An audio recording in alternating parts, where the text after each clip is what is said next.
Jalur air sunyi membelah landskap Muaro Jambi.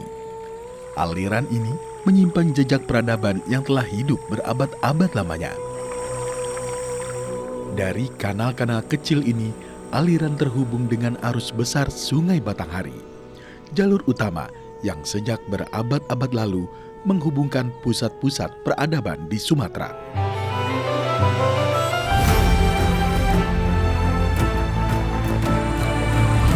Perjalanan pencarian Dharma membawa Icing berlabuh di bumi Melayu yang merupakan bagian dari wilayah kekuasaan Sriwijaya. Terbentang lebih dari 7 km di tepian Sungai Batanghari, dengan luas sekitar 1.200 hektar, jejak kehidupan Sriwijaya di kawasan ini berlangsung sejak abad ke-7 hingga ke-13 Masehi. Letaknya terhubung dengan jalur perdagangan dan pergerakan manusia lintas wilayah. Di jalur inilah pelajar dan peziarah datang dan pergi. Catatan Icing mengindikasikan bahwa Muaro Jambi memiliki keterikatan historis dengan Nalanda sebagai pusat peradaban Buddhis dunia. Dibuktikan dengan kedatangan Atisha Dipamkara pada abad ke-11.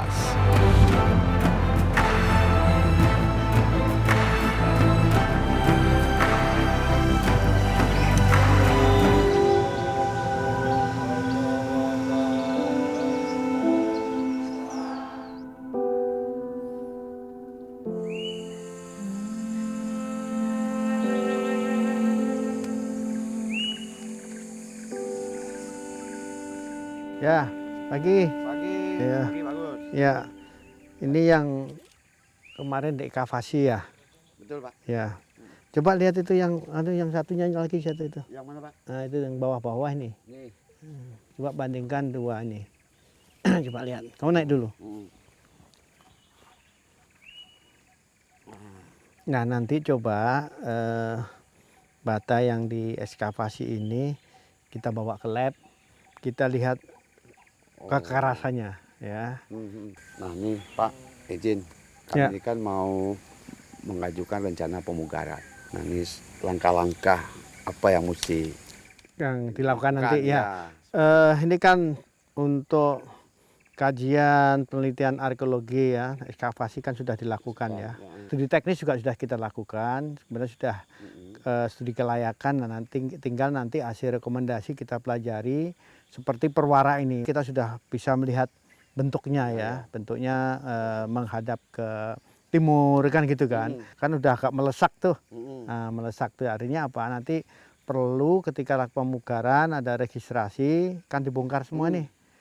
Batanya diregistrasi, kemudian perlu diperkuat lagi. Oleh karena itu penting nanti diukur kekuatannya di lab.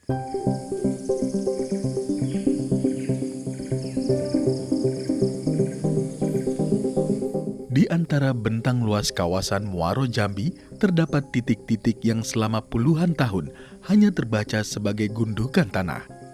Salah satunya Candi Sialang, yang sejak 1980 hanya dikenali sebagai menapo. Jejak bata tertimbun tanpa bentuk utuh.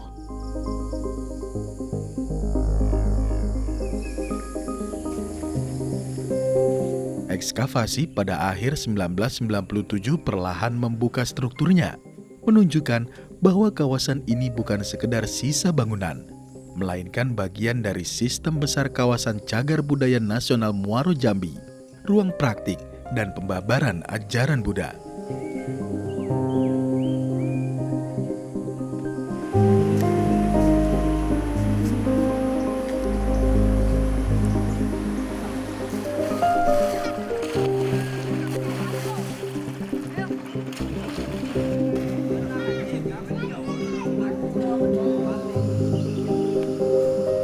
Nah di kawasan Cagar Budaya Nasional Muaro Jambi ini banyak tipe-tipe dari bangunan.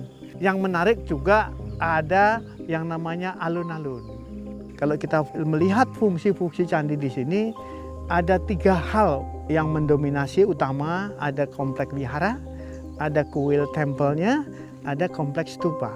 Dan ini cukup menarik ya. Jadi di Muaro Jambi ini rupa-rupanya fungsi-fungsi dari kawasan ini sebagai tempat edukasi ajaran Buddha juga dilengkapi oleh fasilitas pendukung.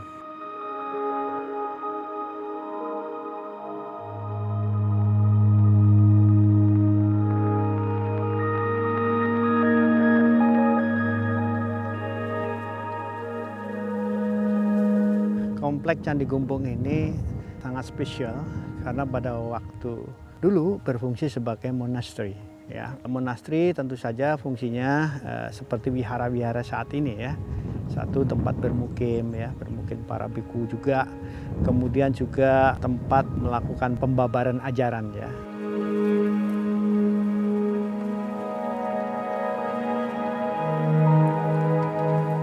Di halaman yang cukup luas ini berdiri Setyagara dan Mandapa. Nah, di dalam Setyagara ini seperti ini ya, yang paling besar secara umum biasa disebut dengan Candi Induk atau Setyagara. Di Setyagara ini biasanya di dalamnya ditempatkan esoteris daripada Buddha sendiri ya. Yang ada di Candi Gumpung ini adalah Arca Pratnya Paramita. Arca Pratnya Paramita ini sangat-sangat spesifik pengetahuan tentang kebijaksanaan.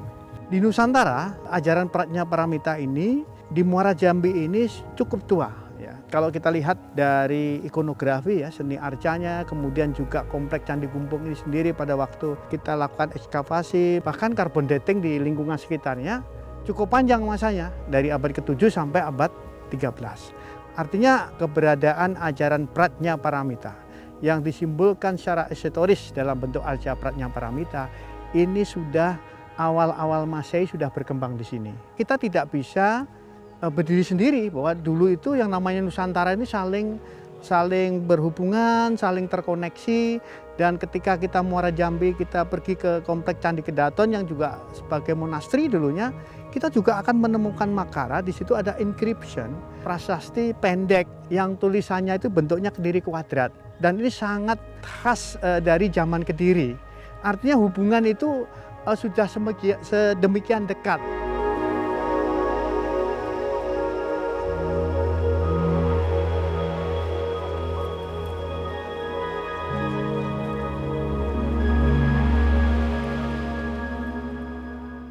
Acara ini didukung oleh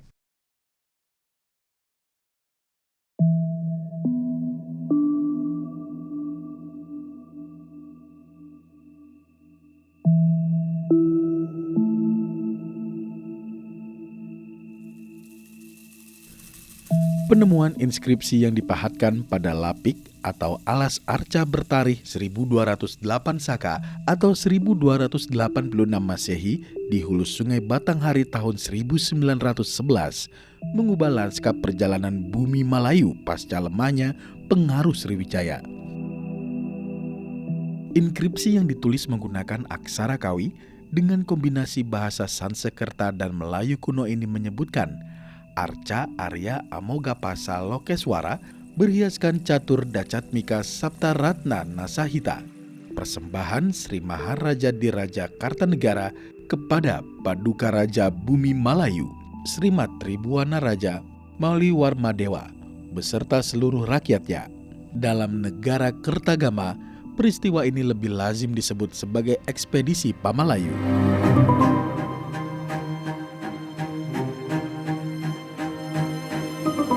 Tidak ada laut yang berombak tenang. Ini adalah masa yang penuh dinamika, di mana bayang penaklukan dan persahabatan tampak samar dalam deru dan debur.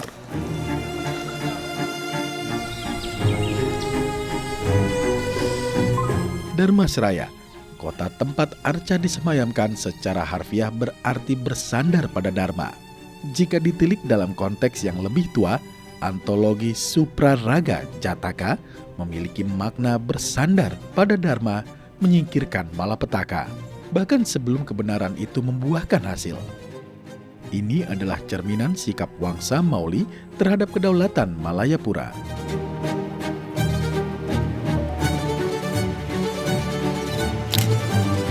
Ekskavasi yang kita lakukan dari tahun 91 sampai tahun 2025 itu masih dalam rangka ekskavasi penyelamatan. belum ekskavasi yang sifatnya pengupasan yang untuk pemugarannya gitu. Karena itu tadi tinggalannya itu masih sangat banyak yang ada di dalam tanah itu.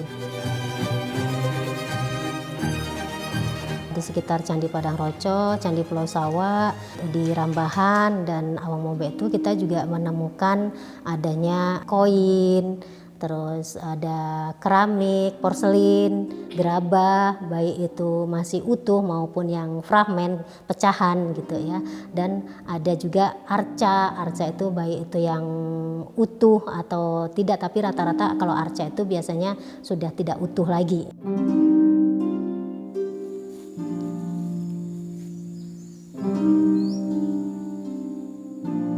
Candi Pulau Sawa ini ternyata tidak hanya satu, tetapi dia ada beberapa munggu, ada beberapa gundukan tanah yang diperkirakan sebagai candi.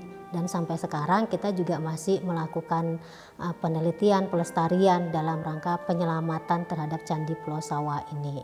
Tidak hanya sebagai pemujaan waktu itu, tetapi juga asramanya para biksu untuk mendalami ajaran agama Buddha ini sebelum mereka menyebarkan ajarannya ini.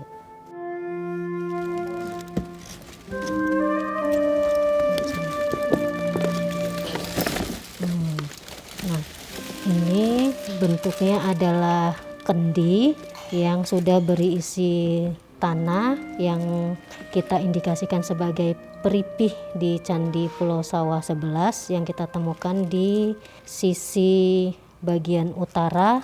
Dan kalau kita lihat peripih ini isinya adalah biji-bijian. Kita temukan di bawah gerabah ini kita menemukan lapisan tembaga, lempengan lapisan tembaga yang kita analisa, kita indikasikan sebagai mantra dari salah satu isi dari peripih ini. Dan mantranya itu adalah puji-pujian serta untuk pendirian bangunan suci pemujaan yang di Pulau Sawa 11 ini sebagai tempat ibadah agama Buddha ketika itu.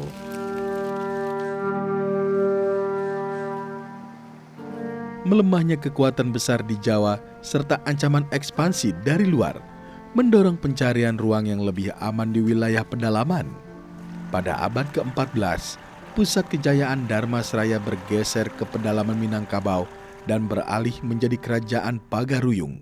Sebuah perpindahan untuk mempertahankan legitimasi sekaligus melanjutkan kekuasaan.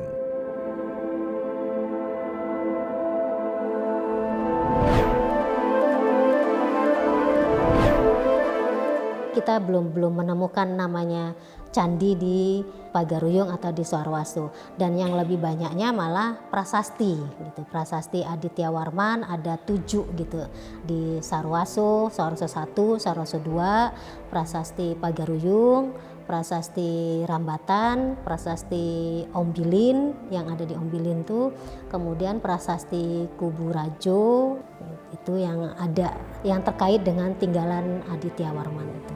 Rata-rata isi dari prasasti itu yang terkait dengan prasasti Aditya Warman ini bunyinya itu adalah menyanjung Raja Aditya Warman adalah raja yang bijaksana, raja yang penuh kebajikan, raja yang membawa keberkahan dan kesejahteraan bagi rakyatnya yang ada di Sarwasu dan Pagaruyung ini gitu.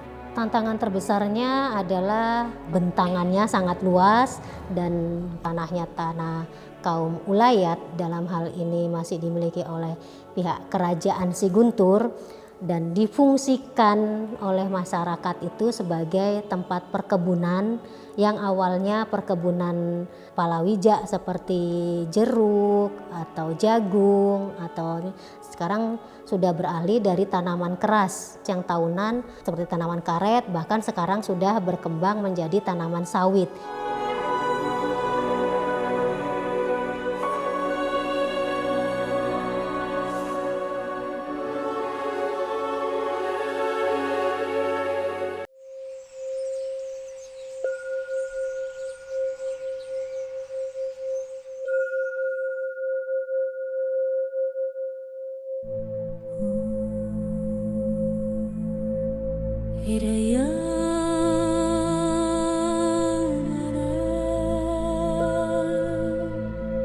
Dalam bab 8 Sutra Vimala Kirti Nirdesa, Bodhisattva Sarva Rupa Sandarsana, manifestasi pemahaman berbagai bentuk kehidupan, bertanya, siapakah orang tuanya?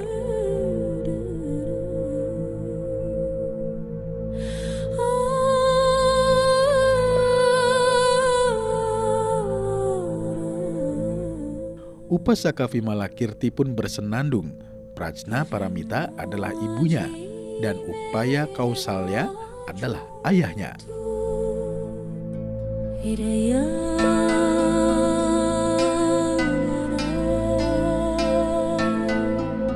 Layaknya seorang ibu yang memberi kehidupan, Prajna memberikan asupan spiritual, sehingga seorang praktisi bisa membebaskan batin dari kilesa.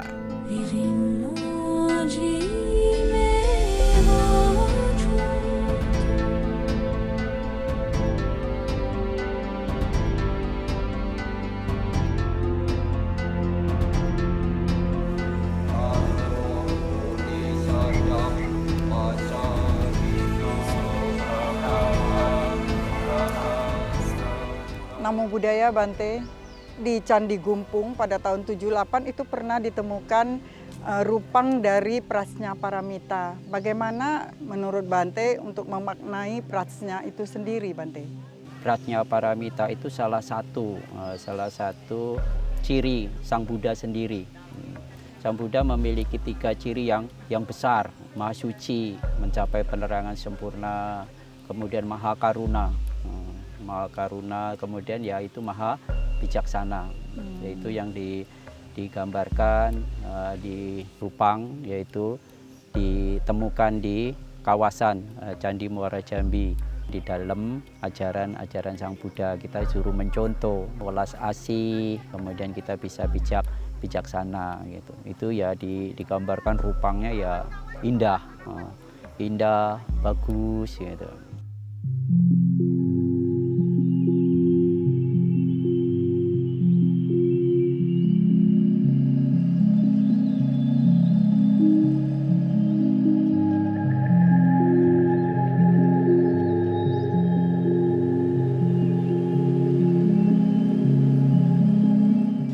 Namo Buddhaya Bante. Sebagai umat Buddha, bagaimana kita melaksanakan panya dengan cara yang terbaik, Bante? Namo Buddhaya Bante.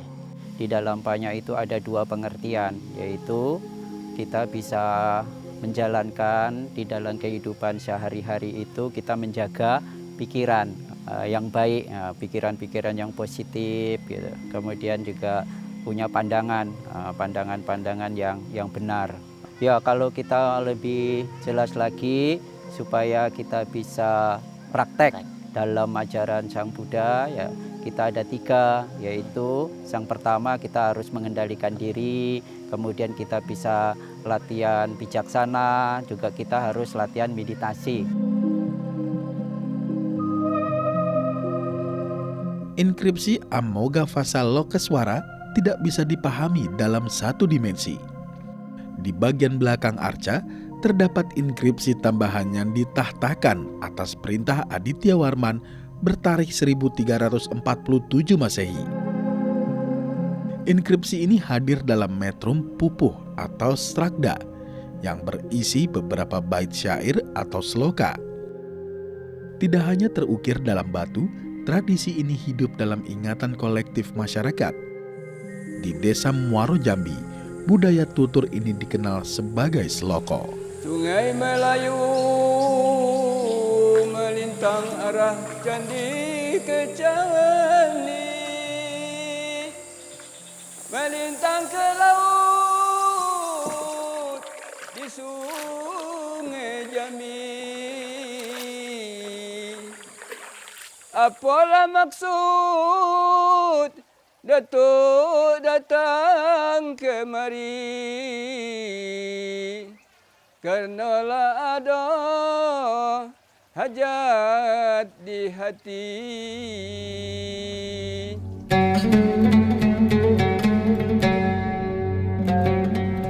Anak mana lu? Saya kan nak pergi melamar. Oh, saya nak bertanya dikit. Boleh? Ayo. Ya. Karena Datuk bukan sebagai orang tua. Ya. Nah, saya kok numpang bertanya, sejak kapan orang kita melamar tu harus pakai pantun seloko? Semenjak saya lagi kecil, semasa saya kecil sampai saya sekarang, itu seloko itu memang sudah dari dulu ada seloko. Ya. Setahu saya seloko kan tidak ada catatan. Tidak ada catatan. Istilahnya ada dalam memori ya. Iya. Dalam memori kita. Misal Datuk, apakah memang ikut keturunan? Karena saya tengok pantun seloko Datuk itu apa yang ditengok sehari bisa dipantunkan. Iya, betul. Jadi memang kuncinya adalah itu memang warisan. Kalau bahasa kita ini apa tuh? Tutur. Iya, Tutur. dari nenek moyang lah, ya. betul. Kalau di kata adat tu, periuk nak besar, tungku nak tanggang. Nah, jadi kalau kita sebagai pemimpin itu, apapun yang datang tempat kita sudah siap. Harusnya kita, apapun kekeluhan kita, dengan Datuk Kepala Desa tu, Datuk Kepala Desa harus menanggapi kerana dia kayu batangnya besar, tempat bersana, tempat kita mengadu besar. Jadi hal yang sebenarnya di dalam seloko itu kok ada nilai-nilai kehidupan sebenarnya. Iya. Ya, untuk bagaimana diterapkan di dalam masyarakat sehari-hari. Iya.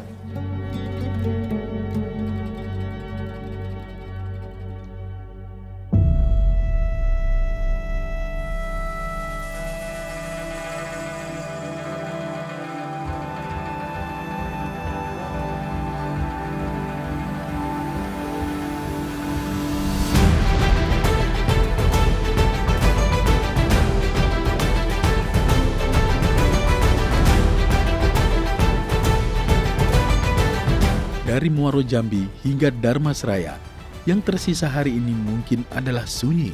Namun, di dalamnya terdapat ingatan akan sebuah peradaban besar tentang kebijaksanaan, tentang pencarian makna, dan tentang manusia yang terus belajar menempatkan diri dalam kehidupan.